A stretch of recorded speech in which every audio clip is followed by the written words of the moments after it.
Kingfisher బీర్లను Telugu రాష్ట్రాల్లో నిషేధించాలని BC political చేసి పక్షాన డిమాండ్ చేస్తూ ఉన్నాం.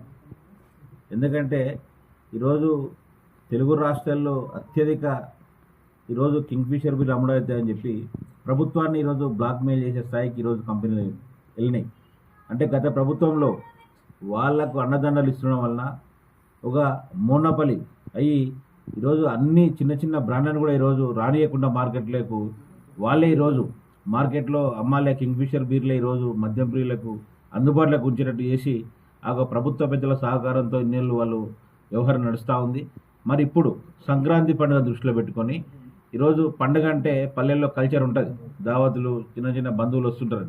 మరి దాన్ని ఆసరాగా చేసుకొని ఈరోజు సడన్గా మేము వాళ్ళ కొరతలు సృష్టించి మాకు బకాయిలు ఉన్నాయి, మాకు సరిపోవట్లేదు, 18% మిగులుతూ ఉంది, దానిలో సరిపోవట్లేదంటే మీరు చేసే తయారీకి 18% కంటే ఎక్కువ ఖర్చు అవుతాయి. ఎంత ఖర్చు అవుతుంది? ఒక 5-10 రూపాయలు అవుతాయి ఒక బీర్కు, అంతకన్నా ఎక్కువ అవుతాయి. సరే మరి దానికి అంతెందుకు, ఒక థమ్సప్ కోకాకోలా తయారు కానీ రూపాయి కూడా ఖర్చు కాదంటే మీకు అంతకన్నా ఎక్కువ ఏం కావు. మళ్ళీ అటువంటి తయారీకి 18% మీకు ఇస్తుంటే ఎందుకు సరిపోవట్లేదు? ప్రభుత్వం నుంచి కదా మీకు వాటర్ ఇచ్చేది, ప్రభుత్వమే కదా, స్థలాలు ఇచ్చేది ప్రభుత్వమే కదా, అగ్గోకి ఎన్నో సబ్సిడీలు పొందుతూ ఉన్నారు కదా. మరి ఇన్ని పొందుకుంటా ఈరోజు ప్రభుత్వాన్ని బ్లాక్మెయిల్ చేస్తూ ఉంటే మళ్ళీ ప్రభుత్వం చూసుకుంటూ ఉండాలి మీరు చేసేదానికి. కాబట్టి మేము ఒకటే డిమాండ్ చేస్తూ ఉన్నాం, ఈరోజు తెలుగు రాష్ట్రాల్లో కింగ్ఫిషర్ బీర్లను నిషేధించి నీరాను ఈరోజు ప్రోత్సహించాలి. కేరళ మాదిరిగా రాష్ట్రంలో టాడీ స్టాల్స్ను ఏర్పాటు చేసి అందరికి అందుబాటులో ఆరోగ్యకరమైనటువంటి డ్రింక్స్ నీరా కళ్ళను కూడా ప్రోత్సహించాలి, స్వచ్ఛమైన కళ్ళను అని చెప్పి ప్రభుత్వాన్ని మేము కోరుతూ, గతంలో ఈ అంశం పైన కూడా ప్రస్తుత ముఖ్యమంత్రి రేవంత్ రెడ్డి గారు హైకోర్టులో పిలివేశారు 55/2016లో. అంటే ఈ యొక్క కంపెనీలకు నీళ్ళు తీసుకపోతే వృధా చేస్తున్నారు కంపెనీ వాళ్ళు. స్వచ్ఛ వాటరు ఈరోజు త్రాగడానికి, తర్వాత రైతులకు ఉపయోగించాలని చెప్పి వాళ్ళు ప్రజా ప్రయోజనం కింద దాఖలు చేయడం జరిగింది.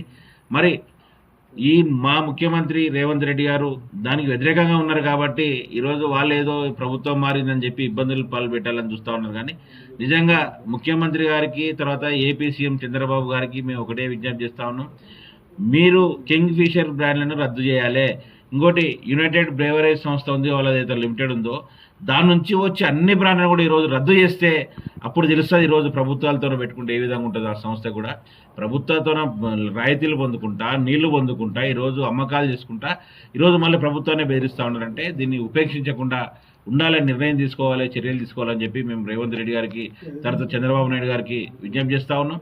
మరొకసారి ఇటువంటి సంస్థలు ప్రోత్సహించకుండా ఎన్నో సంస్థలు ఉన్నాయి, చిన్న చిన్న తక్కువ రేటుకు వచ్చే ఉన్నాయి కాబట్టి వాటిని కూడా ప్రోత్సహించాలని చెప్పి మరొక్కసారి మేము ప్రభుత్వానికి విజ్ఞప్తి చేస్తాము.